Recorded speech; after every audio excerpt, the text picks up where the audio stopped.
Demikian, a'udzubillahi minasyaitonirrajim. Wa ta'awanu 'alal birri wat taqwa wa la ta'awanu 'alal ismi wal udwan. Jangan lupa like and subscribe agar channel ini bermanfaat bagi siapa saja. Terima kasih.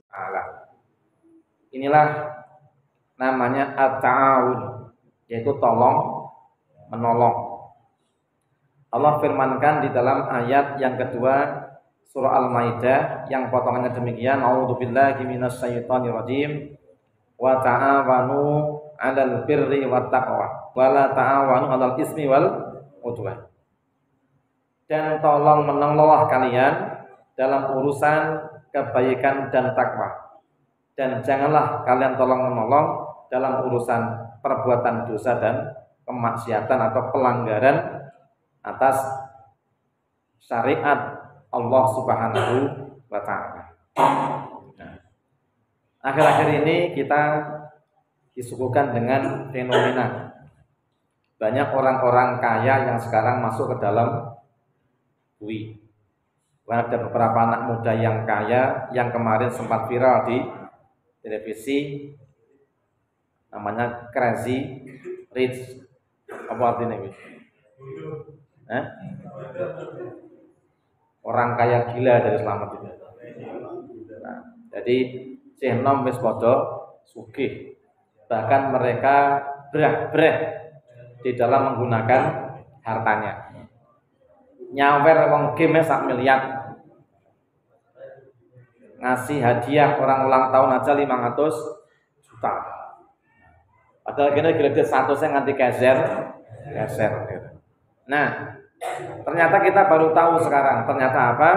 Ternyata mereka adalah hanya tipu menipu saja. Nyatanya keduanya sekarang masuk penjara, sedang berkasus. Ternyata usahanya, ternyata kekayaannya selama ini dihasilkan bukan dari sumber-sumber yang dibenarkan dalam undang-undang, tentu juga tidak dibenarkan dalam syariat agama kita. Makanya berhati-hatilah kita dalam mengumpulkan harta benda, baik kita sebagai ownernya, dan juga jangan sampai kita mau jadi orang yang menjadi karyawan daripada pemilik usaha itu, sementara kita tahu adalah usaha yang diharamkan Allah Subhanahu wa ta'ala. Nah, bos, umpama saya bos, saya pemilik perusahaan. Nah, tentu saya sebagai seorang muslim harus berusaha, punya kegiatan bidang usaha yang dihalalkan oleh Allah. Contoh, trading. Usahanya apa?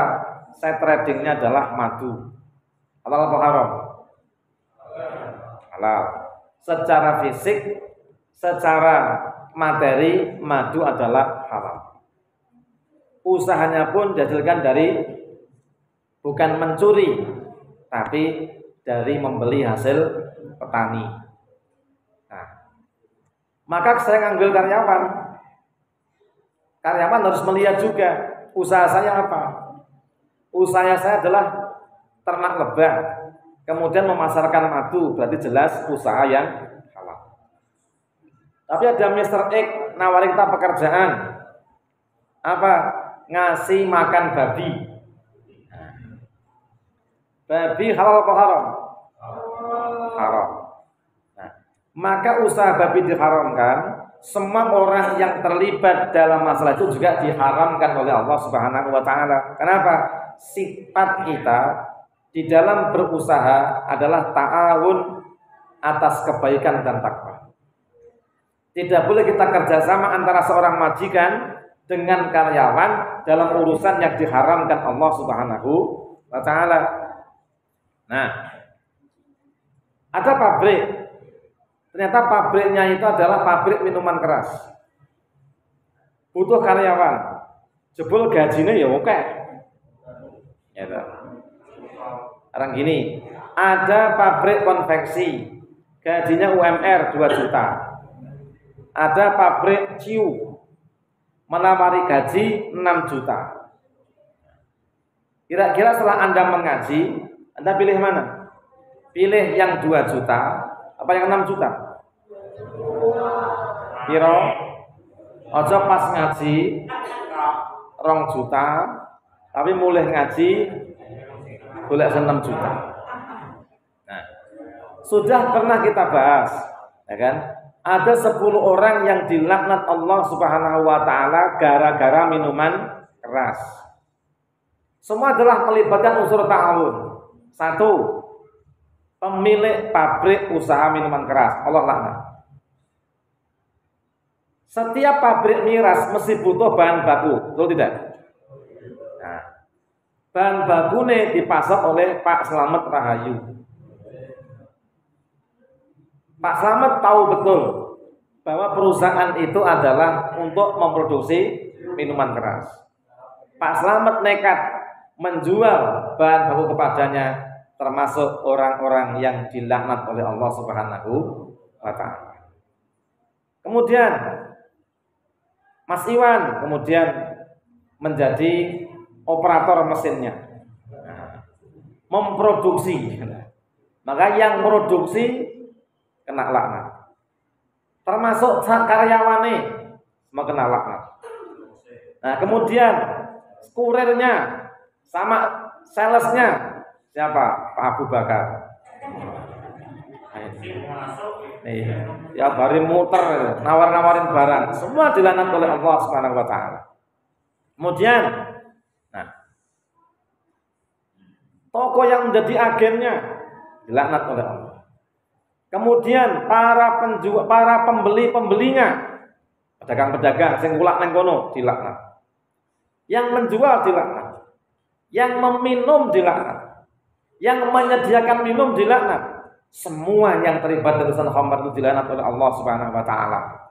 Inilah yang Allah melarang, wala ta'awanu 'alal itsmi wal udwan. Janganlah kalian tolong-menolong dalam urusan dosa yang dilarang oleh Allah Subhanahu wa taala, apalagi usaha dalam bidang permusuhan. Nah, Bapak Ibu yang dirahmati Allah Subhanahu wa taala. Jelas kalau begitu, monggo diperhatikan. Setiap orang yang bekerja sama, baik itu pemilik atau karyawan, pastikan usaha yang dimiliki usaha yang halal. Jangan sampai kita kerjasama urusan yang dilarang oleh Allah Subhanahu wa taala.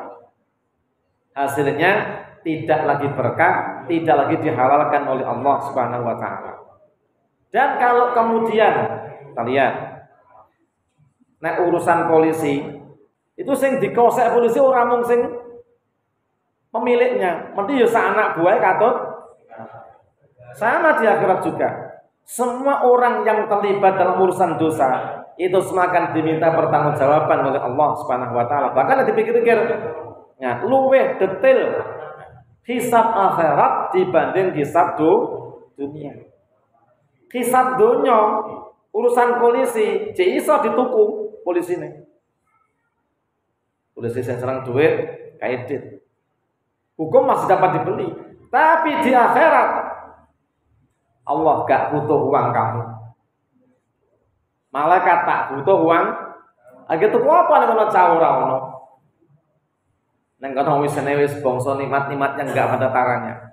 Makanya berhati-hatilah kita, jangan sampai kita melibatkan diri dalam urusan-urusan yang diharamkan Allah Subhanahu wa taala, apalagi kita adalah pihak yang bekerja sama ta'awun dalam urusan dosa yang dilarang oleh Allah Subhanahu wa taala. Bapak Ibu yang dirahmati Allah Subhanahu wa taala, rezeki itu akan menjadi rezeki yang berkah. Itu kalau satu dihasilkan dari sumber yang halal. Makanya apa contohnya? Bertani. Juga pertanian bukan yang diharamkan. Nandul kecubung. Udah pasti itu sumber bahan-bahan minuman keras atau obat terlarang. Nandur ganja. Nah, sama opium sama. Ini. Bertanilah dengan tanaman yang halal. Berkebun dengan yang halal. Kemudian setelah panen jangan sampai kita kemudian lupa haknya. Kalau kita sudah wajib zakat, bayar zakatnya. Bila udah dapat, ya kan? Hasil sebagian miliknya fakir miskin, tunaikan. Kemudian kalau kita sudah mencukupi kebutuhan kita, contoh butuh yang mangan, sekolah, liya-liyane wis cukup, nek turah aja tinggi maksiat. Nenek online para kiai itu kan nyambut gawe sing berkah, nek turah iso nggih jembarke omah wis cukup ki ndangge tindak nyang Mekah, tindak ibadah haji napa umroh. Mun nek jek susuk mulih tukokne sawah hasilnya oke, kendang nge omah meneh. Itu jelas itu loh. Itu jelas. Usaha yang jelas, halalan thayyibah. Jangan setelah turah mulai haji malah nggih nyawer kaya Pak Abu Bakar wingi itu. Itu ora bener itu. Nah, aja nggih nyawer. Tapi untuk apa? Mending kau menikahi janda ketimbang kamu nyaweri perawan-perawan itu. Halo, jelas? Kalau menikah itu kan jelas. Menikah itu separuh agama. Menikah itu adalah ibadah.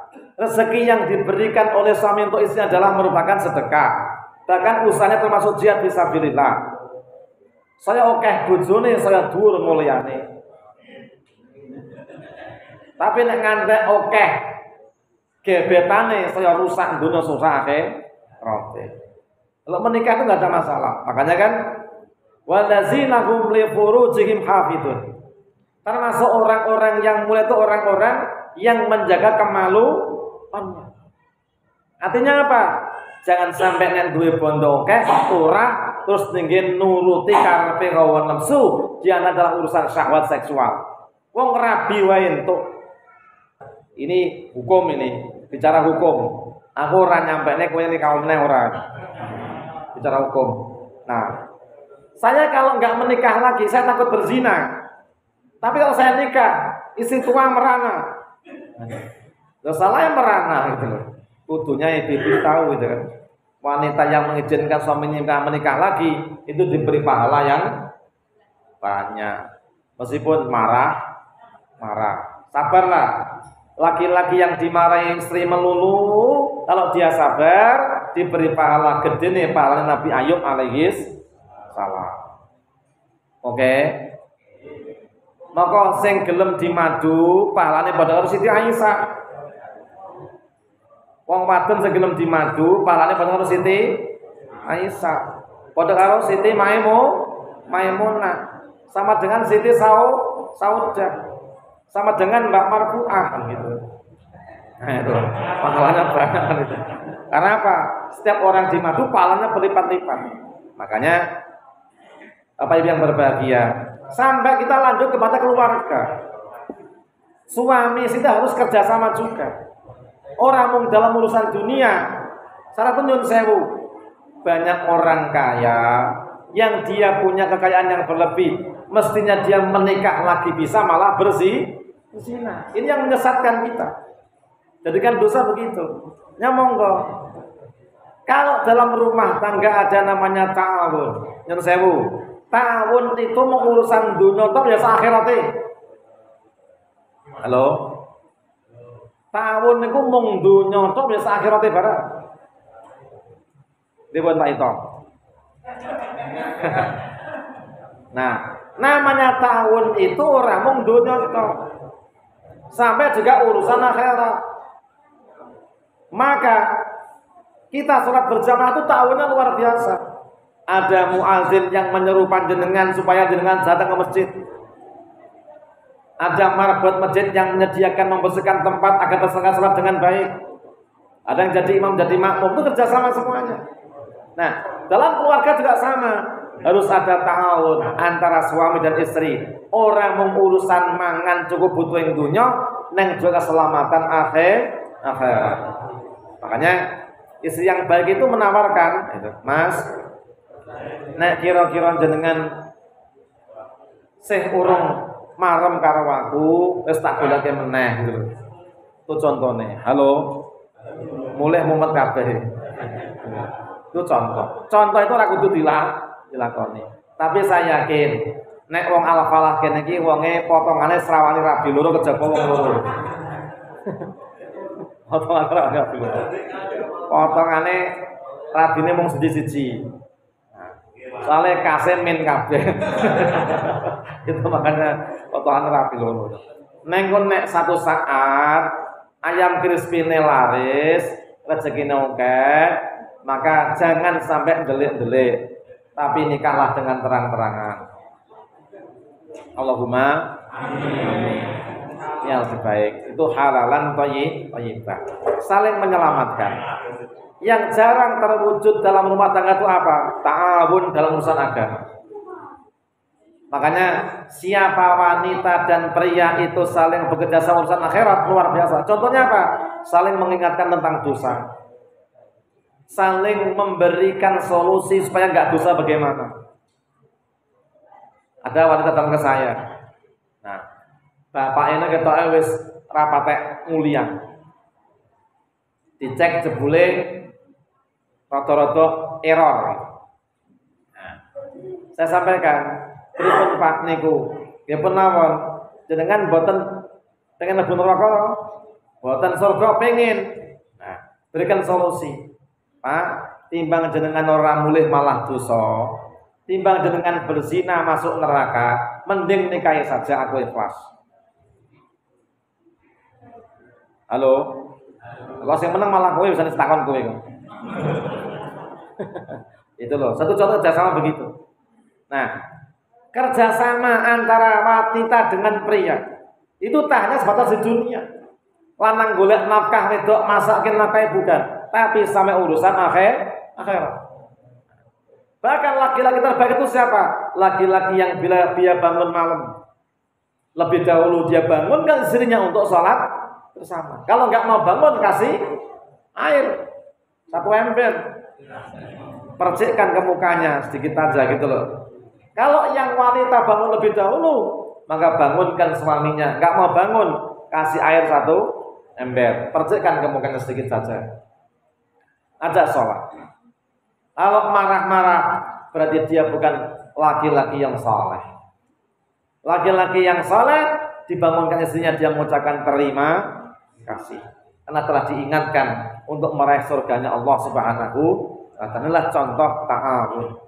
Jadi ta'awun ini mutlak menjadi amalan yang mesti kita harus lakukan. Jangan sampai kita kemudian dalam kehidupan kita tidak ada ta'awun yang benar dan kita malah ta'awun yang salah. Wala ta'awanu 'alal ismi wal udwan. Padahal dilarang. Jangan kau tolong-menolong urusan dosa dan permusuhan. Contohnya apa tadi itu? Kerjasama antara bakul ciu dengan pemasok bahan baku, penjual, pembeli sebagainya, itu ketahuan semua mereka. Yang mereka akan rugi semuanya. Karena khamr adalah dosa dan minum khamr menimbulkan pertengkaran dan permusuhan. Akhirnya mereka diancam dengan laknat dan azab Allah Subhanahu wa ta'ala. Ini contoh daripada ta'awun yang mesti kita lakukan dalam kehidupan kita semuanya.